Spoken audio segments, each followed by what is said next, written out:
이 세상의 모든 역사는 하나님의 손 안에서 움직인다는 것입니다.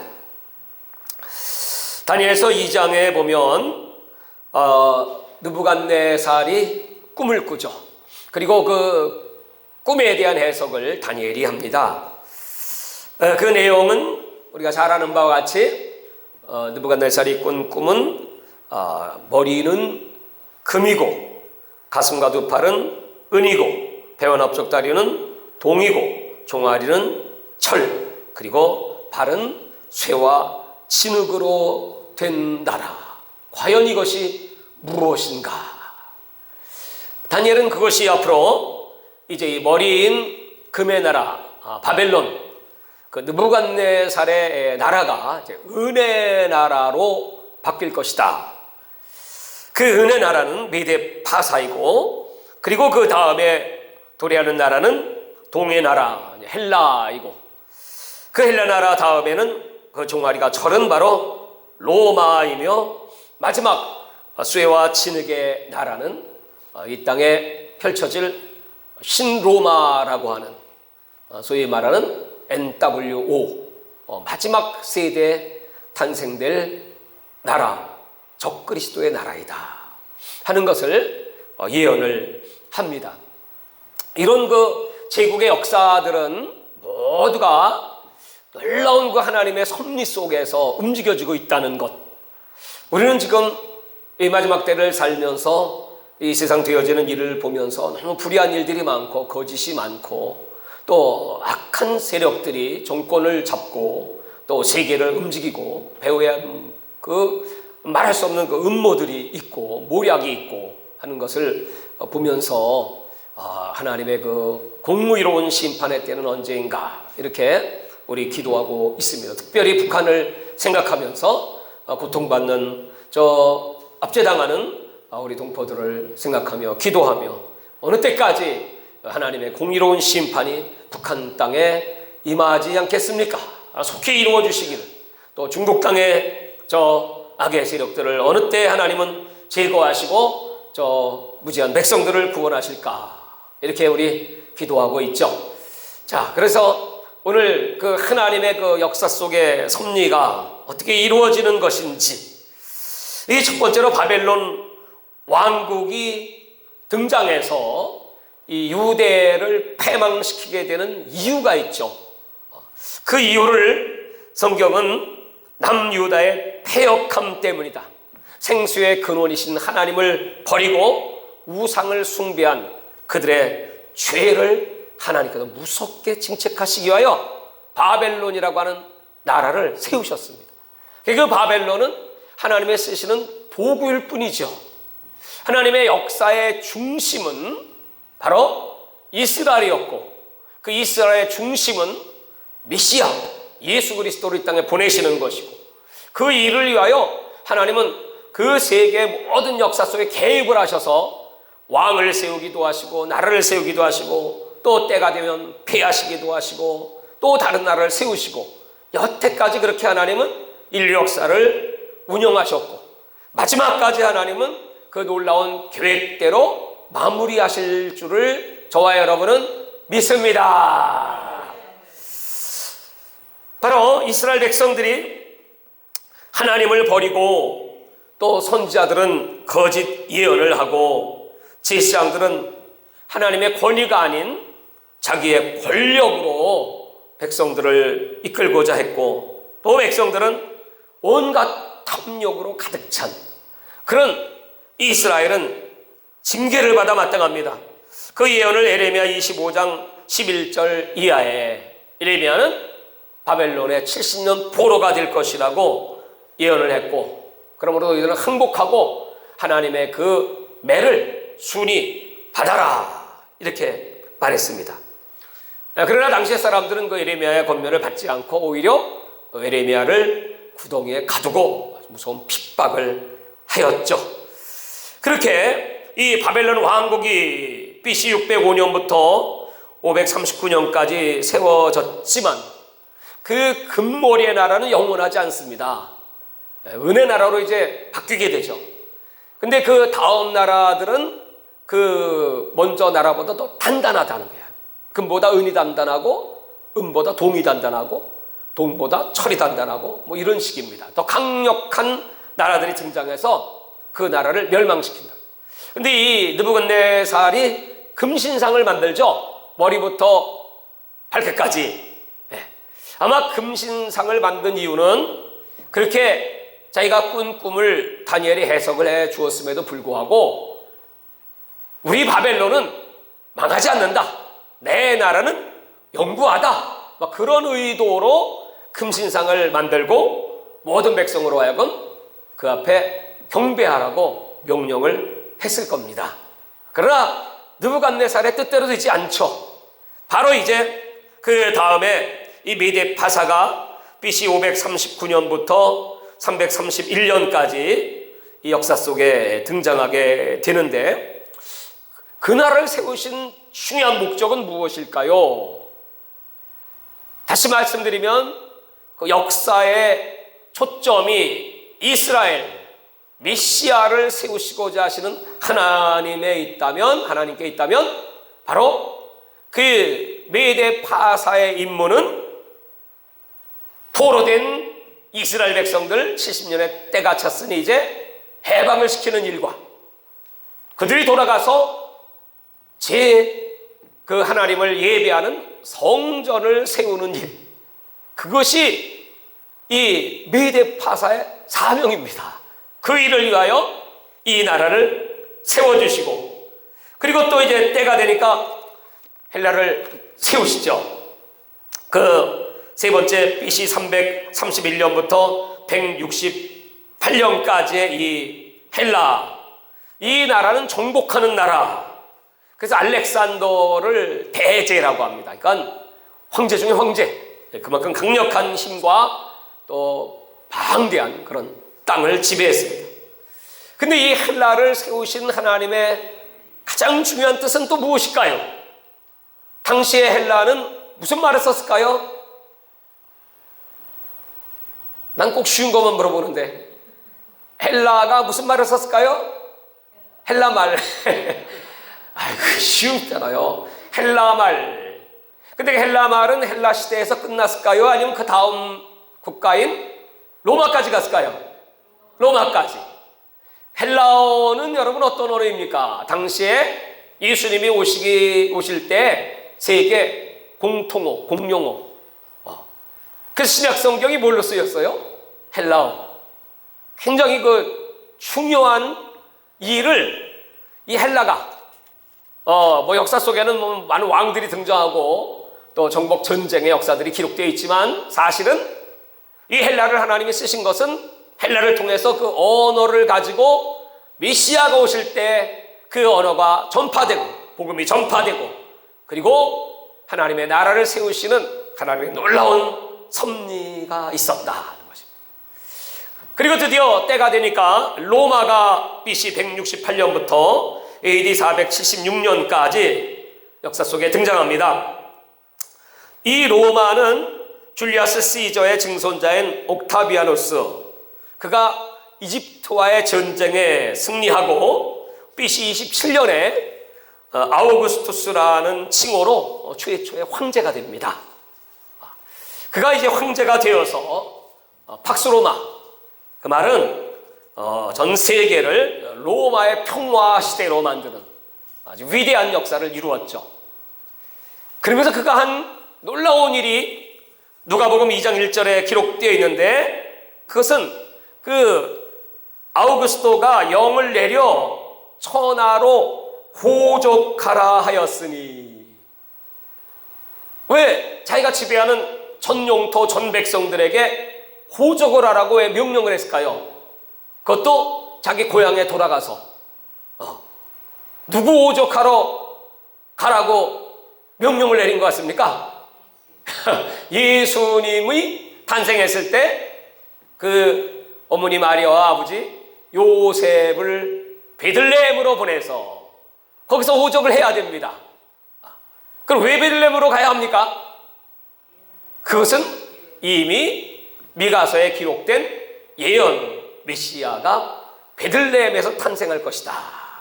그 말씀을 이루기 위하여 이 황제를 들어서 명을 내리고, 그리고 예수님이 십자가에 매달려 죽으시는데 그 십자가형은 이스라엘의 법에는 없습니다. 그러면 예수님은 어떤 나라 법에 의해서 십자가에 매달리셨을까요? 로마법. 근데 이 로마법도 바로 그 직전에 이 법을 만들어서 예수님이 십자가형으로 죽게 된다는 거죠. 로마라고 하는 나라는 법의 나라였죠. 그래서 그 모든 국가를 법으로 다스렸습니다. 그리고 로마라는 나라는 길로 통하죠. 전 세계는 로마로 통한다고 했습니다. 그리고 치안, 군대, 뭐 이런 국경, 이런 것들을 잘 통제하고, 그렇게 한 이유는 무엇이었을 것 같습니까? 하나님께서 이 복음이 땅까지 전파될 수 있도록 로마의 그 길을 미리 다 닦아 놓으시고, 그때 하나님이 등장시킨 인물이 바로 사도 바울이었죠. 그 바울이 저 아시아로 복음을 전하러 가려고 했더니 환상 속에 마케도니아 청년이 나타나서 손짓을 하며 우리를 도와다오. 그 복음의 길이 유럽 쪽으로, 마케도니아로, 빌립보에 그 유적이 남아있죠. 그렇게 전파되기 시작합니다. 그리고 이 바울은 로마의 시민권자였습니다. 그 시민권을 가졌기 때문에 그 로마 전역을 자유롭게 다니며 복음을 증거할 수 있었죠. 그런 것을 하나님은 미리 아시고 준비하셨다는 거죠. 그리고 그 배가 지중해 상으로 막 다니니까, 다 로마의 통제권에 있으니까 바울은 그 배를 타고 3차에 걸쳐서 선교 여행을 다닐 수도 있고, 또 그 잘 닦인 도로를 통하여 각처에 다니면서 복음을 증거하기도 했습니다. 이런 것들을 볼 때 이 모든 제국의 역사들은 하나님의 섭리를 이루시기 위한 하나님의 놀라운 계획, 나라를 세우고 폐하시는 분이 바로 하나님이시다. 그래서 이 성경의 예언이라고 하는 것이 성경의 5분의 1입니다. 많은 부분이 예언입니다. 그리고 그 예언은 역사와 관련이 있고, 그 예언의 3분의 1은 바로 예수님의 재림과 관련이 있어요. 그러니까 예수님의 초림에 대한 예언도 많이 있지만, 다시 오실 예수 그리스도, 그 다니엘의 그 예언은, 그 제국의 역사의 결론이 뭐냐면, 마지막 결론은 딱 하나입니다. 메시아 왕국. 또 예수님께서 말씀하시는 그 마지막 결론은 뭐냐면 주님의 나라, 메시아 왕국. 그 다음에 요한계시록의 인류 역사의 마지막이 뭘로 끝나냐 하면 메시아 왕국. 메시아 왕국이에요. 그 하나님의 나라를 마지막으로 이루기 위해서 하나님께서 이 마지막 때 역사를 이루시는데, 그 역사의 주인이 하나님이시기 때문에 오늘 여기 읽었던 데살로니가 후서 2장을 보면 예수님이 오실 때 너희들이 동심하지 말고 미혹되지 말라.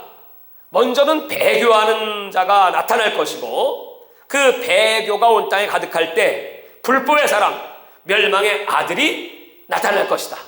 그 때가 되기 전까지는 예수님은 재림하시지 않습니다.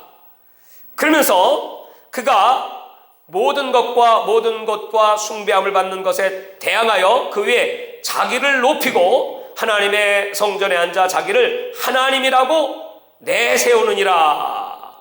이 적그리스도가 등장해서 드디어 자신이 그토록 오랫동안 계획했던 이 세상을 자신의 왕국으로 만들기 위한 666의 왕국, 그래서 종교를 통합하고 또 경제를 통합하고 또 정치를 통합하고 하는 이런 모든 계획들이 지금 착착착착 맞아 돌아가고 있죠. 그런 일들을 바라보면서 우리는 아, 주님의 재림은 얼마나 가까운가.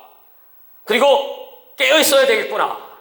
이렇게 하나님을 경외하는 사람들은 준비하지만, 반면에 또 하나님을 알지 못하는 사람들과 세상 사람들과 이 사탄에게 붙잡힌 사람들은 정말 자신들의 그 때가 도래하였다고 생각하고, 얼마나 오만하고 교만하고 방자하고, 얼마나 죄를 짓고 또 양심의 화인을 맞아서 죄가 죄인지도 모르고, 흰 것을 검다 하고 검은 것은 희다 하고, 선을 악이다 하고 악을 선이다 하고, 그럼에도 불구하고 사람들은 그것을 분별을 못하는 이런 시대가 되었다. 이 코로나 바이러스 사태로 말미암아 아마 곧 이 세상은 더 급속도로 빠르게 이런 통제사회, 소위 말하는 빅브라더의 시대가 올 것이다. 그런 준비를 지금 다 맞춰놓고, 서양 사람들은 또 앞으로 이제 이 바이러스와 함께 어떤 전쟁이라도 하나 더 터질게 될 것 같으면 스스로 아마 그렇게 말할 겁니다. 우리에게는 강력한 세계 정부가 필요합니다. 그런 나라를 세워주셔서 분쟁 없이 갈등 없이 하나가 되는 그런 통제된 사회 속에 살고 싶다고 아마 지구상의 많은 사람들이 그걸 환영하는 때가 온다는 것입니다. 그렇게 지금 이 사탄은 자신의 각본대로 이 세상을 움직여 나가고 있습니다. 물론 하나님이 허용을 하셨기 때문이긴 하지만 아주 무서운 일들이 막 도래하고 있다는 사실입니다. 여러분, 오바마 게이트라고 하는 말을 들어봤습니까? 워터게이트라는 말은 들어봤죠? 전에 닉슨 대통령 시절에 도청 반문으로 인해서 결국 탄핵을 당했습니다. 근데 오바마 게이트라는 말을 누가 썼냐 했더니 트럼프 대통령이 페이스북에 올려서 알려지게 됐는데, 그게 뭔가 했더니 2015년도에 이 러시아가 트럼프를 대통령으로 당선시키기 위해서 모종의 게이트, 아주 계략을 꾸몄다. 그래서 트럼프를 암암리에 도와주고, 또 그 트럼프가 러시아를 방문했을 때 비리가 있는 것, 그런 걸 덮어주고, 그것을 영국의 한 기관의 보안 정보기관 요원이 그것을 전부 알아가지고 보고서를 만들어가지고 그것이 막 언론에 공개가 됐습니다. 그래서 워싱턴 포스트지라든지 CNN이라든지 이런 미국의 주류 언론에 이 트럼프가 이런 죄를 지었기 때문에 그 이후로 이제 당선이 되긴 했지만 탄핵을 시켜야 된다. 우리나라를 저 러시아가 컨트롤하고 있다. 그리고 그 러시아에서 아주 인간으로 할 수 없는 호텔에서 뭐 매춘부를 불러다가 거기서 아주 음란한 짓을 했다. 이런 사람을 대통령으로 세울 수가 없다.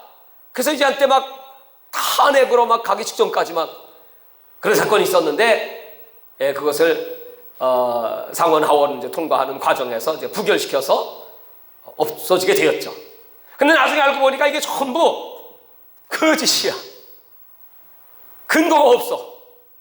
그 사실이 드러나게 된 것이 트럼프 대통령이 초대 국가안보보좌관으로 마이클 플린이라는 사람을 임명을 했는데, 이 마이클 플린이라는 사람이 누구냐 하면 오바마 대통령 시절에부터 정부 관료로 있었습니다. 그는 오바마와 민주당 그 정부에 대한 많은 정보를 갖고 있는 사람이어서 이제 그가 트럼프에게 이 오바마가 이런 조언을 합니다. 그 플린이라고 하는 사람은 믿으면 안 되는 사람이기 때문에 가까이 하지 마세요. 그렇게 얘기를 했는데 트럼프는 뭔가 생각이 달랐는지 그를 측근에 두고 기용을 했습니다. 그 나중에 알고 보니까 이 사람이 거기에 대한 모든 증거들을 다 갖고 있는 거야. 그리고 이 사람까지도 그 게이트에 연루가 돼가지고 재판을 받고 하는 그런 과정 가운데 이제 트럼프 정부의 법무부 또는 이 기관들이 다시 그 사실을 조사하는 가운데 이 사람이 죄가 없다는 것이고 그 모든 트럼프에 대한 그 음모들이 전부 거짓이었다고 하는 사실을 폭로해 버렸어요. 그게 어떻게 되겠습니까? 그리고 죄가 없다고 하고 무죄 판결을 내려버렸어요. 이때부터 트럼프가 진짜 자기는 그런 일이 없는데 이런 누명을 뒤집어 쓰고 지금 그 이후에도 민주당 정부와 그 배후에서 이 트럼프를 무너뜨리기 위한 아주 엄청난 그런 음모들을 다 알고 있기 때문에 이제 드디어 터뜨렸습니다. 얼마 전에 터뜨렸어요. 근데 우리 한국에는 언론에 보도되고 있지 않죠. 미국에서는 지금 막 그냥 주류 언론은 가만히 있지만 뭐 확산되기 시작합니다. 근데 이게 그런 어떤 트럼프 대통령 개인에 대한 일이 아니고 그 오바마와 힐러리 그리고 그 배후에 어마어마한 세력들이 있다는 건데 그 세력을 일루미나티라고 말합니다. 근데 이제 이렇게 말하면 사람들이 잘 이해를 못하니까 이렇게 말하면 쉽게 이해하지. 그 배후에 세력이 있는데 그 세력이 바로 사탄이라고 말합니다. 그럼 금방 이해하겠죠? 사탄의 역사는 뭐죠? 이 땅에 적그리스도를 세우고 자신의 왕국을 세우는 것이 사탄의 목적이잖아요. 그래서 한때 둔때 반때 1261 이 7년 동안 자기가 평화조약을 맺고 스스로 그리스도의 자리에 하나님의 자리에 올라앉는 것이 그의 목표잖아요. 그 일을 지금 그 배후의 사탄의 조직들, 그 사탄의 조직들을 우리는 일루미나티라고도 말하고 프리메이슨이라고도 말하고 그 사탄이 쓰는 도구들이 지금 이 땅에 어마어마한 경제력을 갖고 있고 언론을 다 장악하고 있고 정치적으로도 지배하고 있고 세상의 왕들을 다 조종하고 있고 제일 그 사탄의 세력이 쓰기 좋은 가장 강력한 국가가 어디냐고 했더니 바로 중국이다 이 말이죠.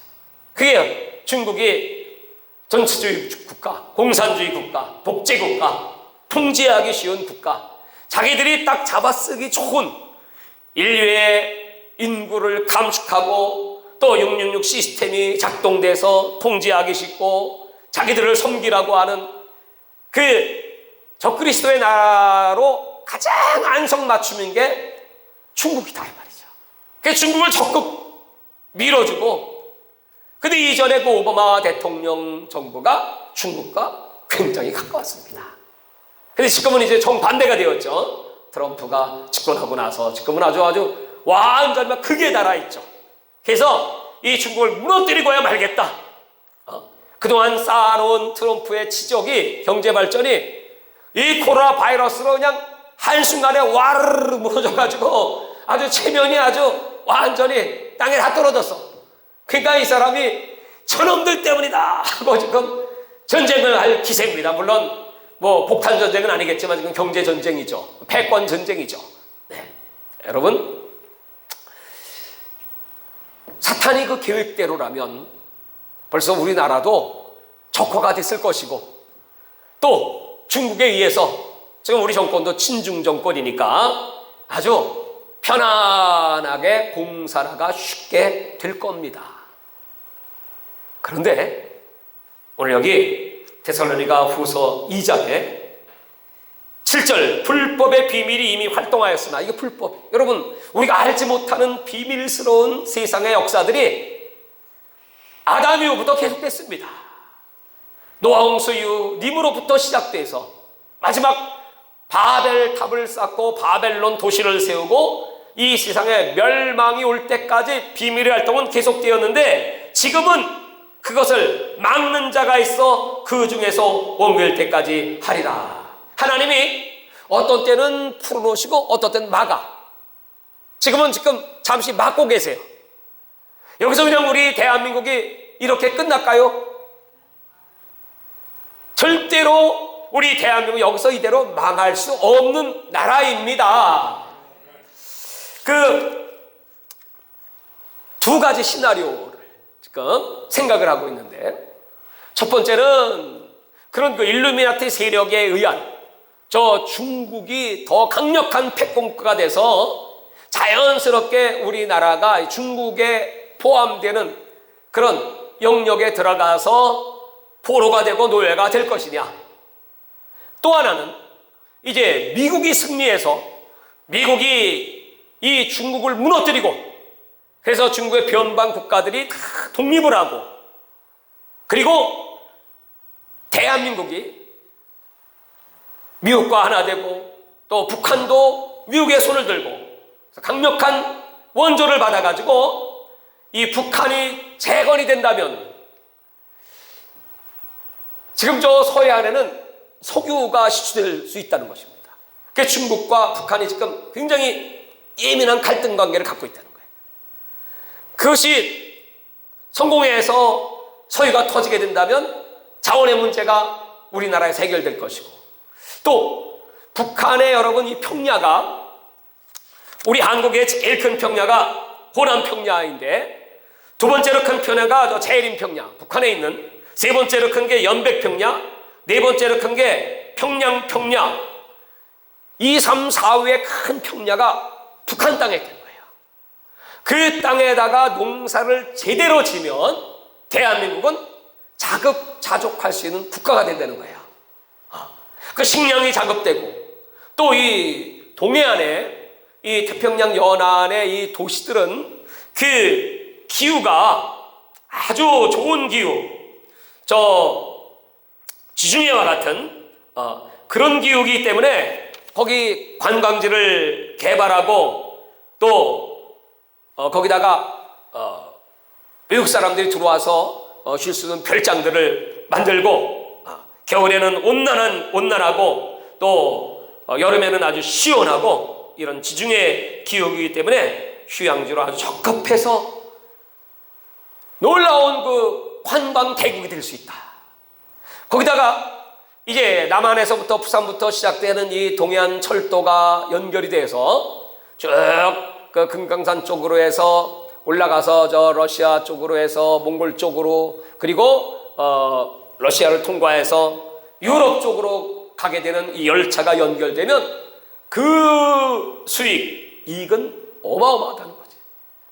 그리고 북한에 그 파묻혀 있는 그 많은 자원들이 막 개발이 되고 남한의 인적 자원 또 이 인터넷 인프라 그리고 우수한 반도체 기술 뭐 기타 등등 다 합쳐지기만 하면 여러분 정말 우리나라는 전 세계 미국 다음으로 강력한 나라가 될 수 있다. 그래서 저 만주까지 그 옛날에 우리 고조선 시대부터 우리나라의 땅이었으니까 말이죠. 그 나라들을 다 통치하는 나라가 된다면 그리고 그 나라들에게 이제 복음이 막 전파되기 시작한다면 마지막 예수님이 오시기 직전에 북한 복음화와 중국 복음화와 모슬렘권 복음화와 세계 선교 마지막 역사까지를 우리 대한민국이 감당을 하려면 이 두 번째 하나님의 플랜이 이루어져야 되겠죠. 할렐루야. 이게 지금 우리나라는 지금 아주 위기의 아주 가장 중심에 서 있는 대한민국. 지금 우리의 판단이 중요하고 무엇보다 우리는 어떻게 할 수는 없잖아요. 우리 같은 시민들. 네? 우리 무슨 힘이 있어요? 예. 뭐 가진 게 있어요? 있긴 있지. 하나님 말씀. 뭐 아는 거 있어? 있긴 있지. 하나님의 나라. 뭐 할 수 있는 게 뭐 있어? 있긴 있지. 하나님께 기도하는 것. 하나님이 움직이시면 이런 일이 될까요? 안 될까요? 되고 말고요. 하나님은 역사의 주인이시라는 걸 내가 미리 그래서 말씀드린 거야. 이 역사의 주인이신 하나님께서 정말 우리 여러분 미국에 기도해야 돼요. 트럼프가 사탄에게 져서도 안 되고 사탄의 도구가 돼서도 안 됩니다. 하나님의 도구로 쓰임받게 하여 주옵소서. 그래서 정말 이 대한민국이 북한을 통일하고 중국을 복음화하고 세계를 변화시킬 그러다 이제 결국은 오늘 여기 우리가 소망을 갖는 건 딱 하나입니다. 이 불법이 이미 활동을 했지만 지금은 막는 자가 있어. 하나님이요 좀 막아주세요. 그리고 마침내는 적그리스도의 나라가 오긴 오죠. 666의 표를 치는 날이 오지요. 일곱 인나팔 대접에 이제 마지막 대접의 심판도 쏟아지죠. 성경에 있으니까. 그래서 늘 내가 얘기하는 게 그 시간이 오기 전까지, 그 짧은 시간인지 긴 시간인지는 모르겠지만 하여튼 그 찬스를 우리 시대에, 우리 살아있는 동안에 딱 잡아가지고 복음을 전하는데 쓰임받게 하여 주옵소서. 그런 그 황금의 시간, 저는 그래서 이 시간을 늦은 빛 추수의 때라고 말하고 이 날을 고대하면서 하나님 앞에 늘 간구하고 부르짖습니다. 속히 하나님 이루어 주셔서 이제 마지막 이 악한 자들이 나타나서 능력과 표적과 거짓 기적을 일으킬 겁니다. 불의로 막 속이고 멸망당하는 자들이 많아질 겁니다. 그들은 진리의 사랑을 받지 아니하기 때문에 구원을 받지 못합니다. 하나님은 미혹을 역사하시고 그들이 거짓 것을 믿게 하시는 것은 진리를 믿지 않고 불의를 좋아하는 모든 자들로 하여금 심판을 받게 하려 하시니라. 한마디로 딱 말하면 알곡과 쭉정이를 가리시기 위함이다. 그래서 이런 위기의 때가 올 때 우리들은 하나님이 여시는 이 짧은 시간이겠지만 하여튼 놓치지 않고 주님이 땅까지 복음이 전파되면 끝이 온다고 하신 마태복음 24장 14절의 말씀을 이루셔서 그때까지 쓰임받다가 이제 예수님이 이 땅에 오실 텐데 그날 우리 모두가 하늘로 올라가 주의 품에 안기는 휴고의 복을 받고 첫째 부활에 동참하는 최고의 복을 받으시기를 주의 이름으로 축원합니다.